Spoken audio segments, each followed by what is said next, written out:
Hola, yo soy Horacio Pérez y esto es Investigando la Investigación, un podcast donde investigamos cómo investigan los investigadores, tanto en la academia, industria, independientes.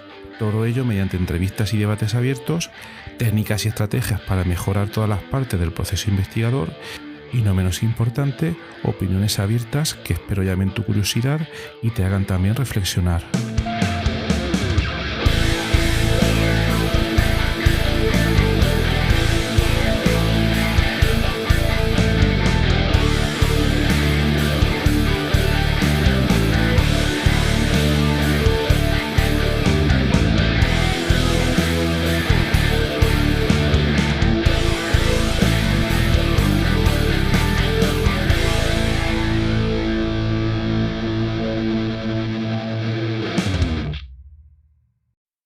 En el episodio de hoy te voy a hablar de la divulgación de investigación en proyectos o incluso proyectos o convocatorias de proyectos que son específicas para realizar divulgación de resultados.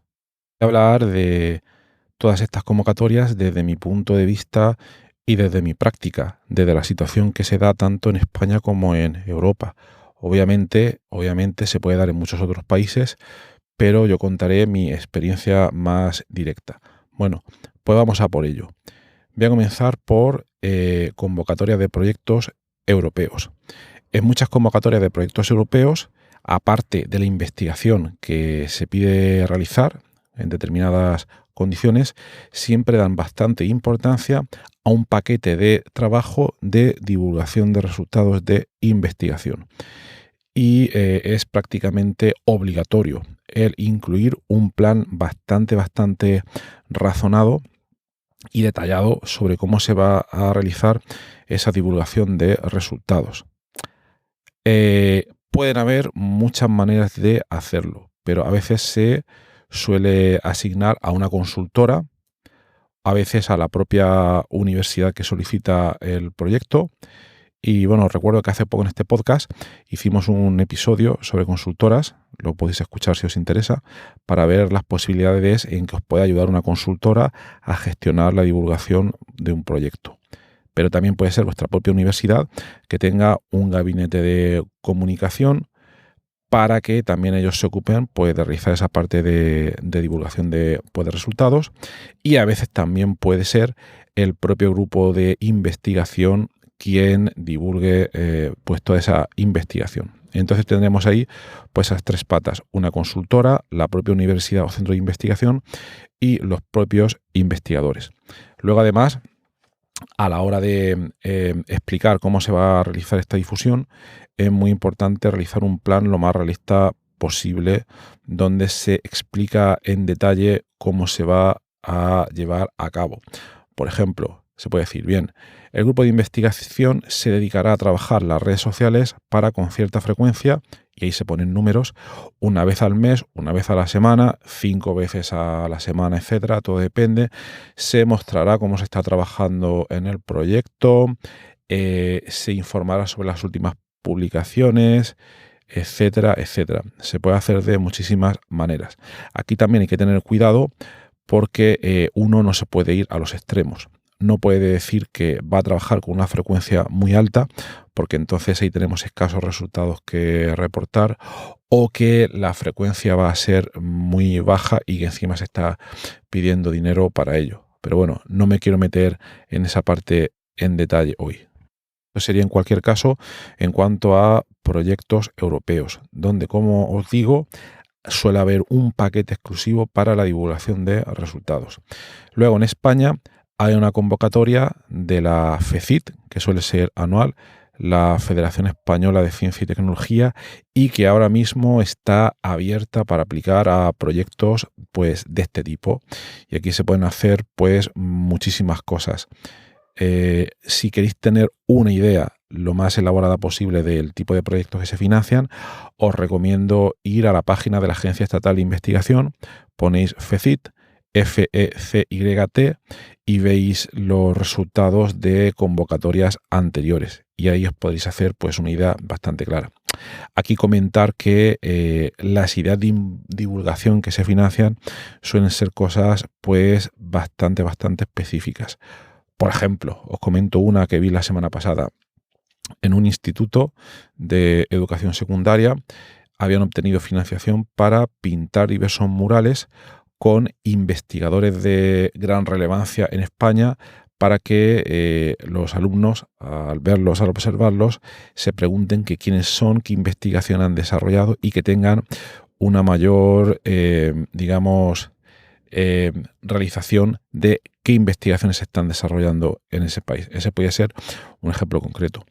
Otros proyectos de divulgación, pues lo que hacen es crear una serie de instalaciones para poder divulgar esa investigación. Otros pueden ser más creativos e incluso realizar obras de arte o utilizar diversos medios para divulgar esa investigación. En fin, no me quiero meter en todas las posibilidades, pero hay muchísimas. Por tanto, os recomiendo que hagáis un chequeo del FECYT de convocatorias anteriores. Y me gustaría comentar un poco por encima los diferentes tipos de difusión, sin irme a casos concretos, los diferentes tipos de difusión de la investigación que he observado. Bueno, en primer lugar tenemos difusión de resultados de un tema específico, ¿de acuerdo? Entonces puede ser, por ejemplo, si nosotros tenemos una línea de investigación en bioinformática, propondríamos que vamos a divulgar todo lo que se realiza en el mundo en bioinformática o nuestra línea de investigación en bioinformática, y tendríamos una línea de divulgación o difusión bastante definida. Incluso yo en este podcast, algunas temporadas, por ejemplo, en el mes de junio, lo dediqué casi exclusivamente a la divulgación de resultados en esa línea. Entonces, esa sería una posibilidad. La ventaja que tiene es que hay un público un poco nicho que le puede interesar esa línea de investigación, y si pueden conectar contigo porque encuentran dónde divulgas y cómo divulgas, pues es posible que tengas un público bastante fiel. Lo malo es que el público nicho suele tener un tamaño relativamente pequeño y ese puede ser a veces un inconveniente, pero bueno, eso no quita para que lo hagas. Otro segundo tipo de divulgación de resultados es cuando hablas de divulgar una parte específica de resultados de un proyecto. Por ejemplo, un proyecto que conozco es sobre física de partículas y están obteniendo, es una colaboración entre muchísimos grupos de investigación de todo el mundo, están obteniendo resultados de, por simplificar mucho la cosa, de cómo se detectan ciertas partículas elementales. Y ellos, dentro de todo el proyecto, están centrados en una parte súper específica de un determinado tipo de partículas. Pues ellos se dedican únicamente a esa parte tan específica del proyecto y no se lían en... no se lían porque supone muchísimo trabajo en hablar de todos los resultados generales pues, de ese proyecto. Entonces sería parte específica de un área muy específica técnica de una área de investigación. Otra posibilidad a la hora de divulgar es olvidarse o no centrarse tanto en un área específica, química, geología, etcétera, pero centrarse en un nivel de comprensión determinado. Por ejemplo, imagínate que queremos crear, que de hecho lo hay, una serie de libros de divulgación científica para niños de 6 años.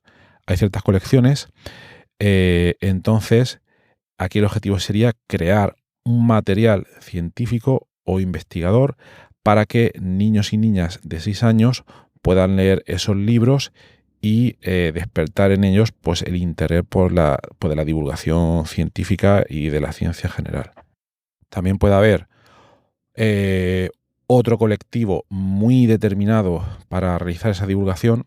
Yo me acuerdo, por ejemplo, hace muchísimo tiempo había una serie de libros de divulgación informática y era una colección que se llamaba Informática para Torpes, con el ilustrador español Forges. No me acuerdo la editorial, no sé si era Anaya o algo así. Es una colección de hace unos 30 años y el objetivo era pues divulgar el uso de la informática para personas muy mayores que tuvieran apenas nulos conocimientos o gente que, bueno, que no fuera tan mayor pero que quisiera aprender cosas.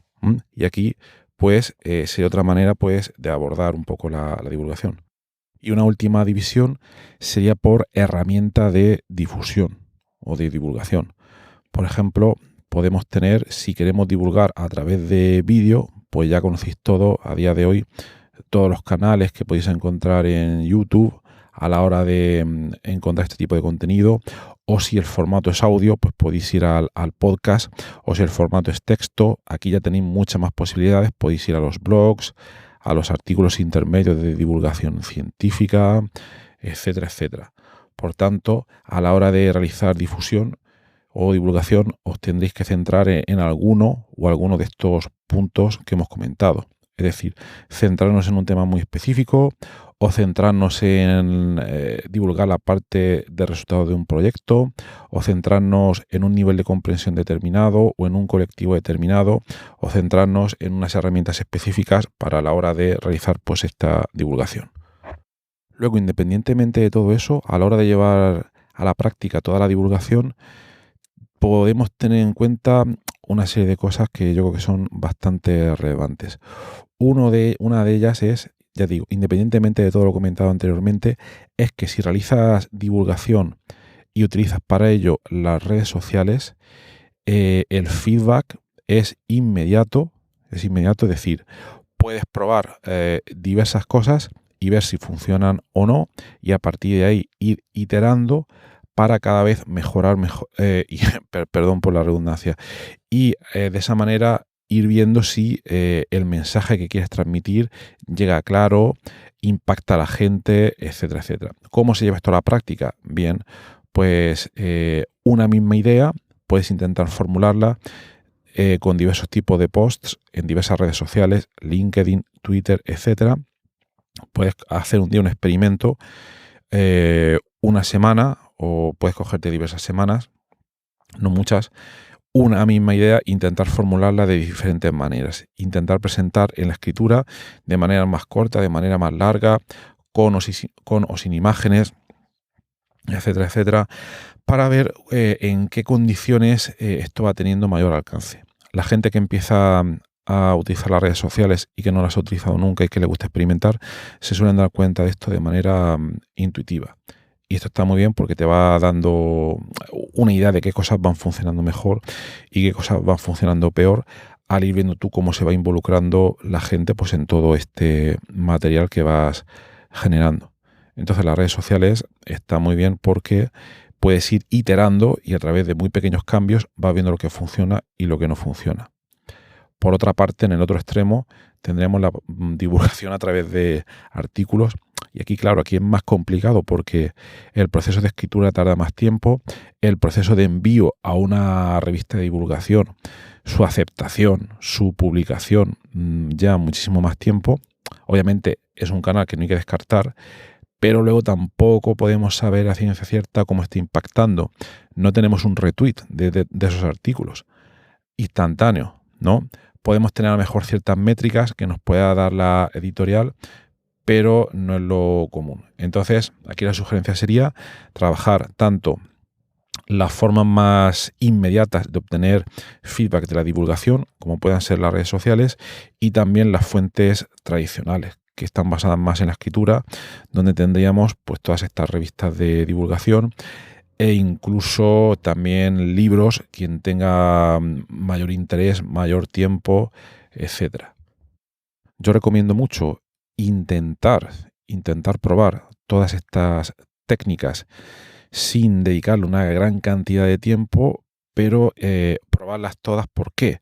Porque luego, cuando vayas a aplicar a un proyecto, como comentamos al principio de este episodio, y tengas que escribir la parte de divulgación, el plan de divulgación te va a salir prácticamente solo. Y se va a notar que ha salido de ti y lo van a notar los revisores. Porque otra gente que no tiene experiencia en esta parte de divulgación, cuando llegan aquí y tienen que escribir esta parte del proyecto, se sienten totalmente perdidos y lo que suelen hacer es un copia-pega de cualquier otro proyecto, un texto estándar, y eso se nota, el evaluador lo nota muchísimo. Y eso no es lo mismo a que llegue alguien y te diga, mira, Yo tengo este usuario en las redes sociales, tengo esta cierta divulgación, tengo estos artículos de divulgación, tengo un canal de YouTube, etcétera, etcétera. Entonces, claro, va a tener mayor credibilidad.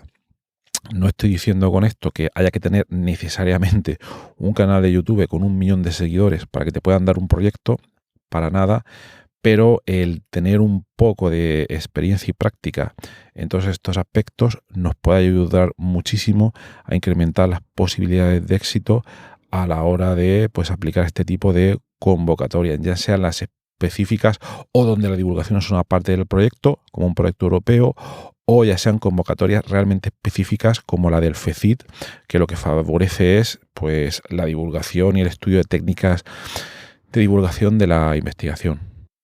Bueno, espero que te haya sido interesante este episodio de hoy y bueno, comentarte que también ofrezco servicios de asistencia a la hora de escribir todas estas partes en los proyectos y tenerlas en cuenta.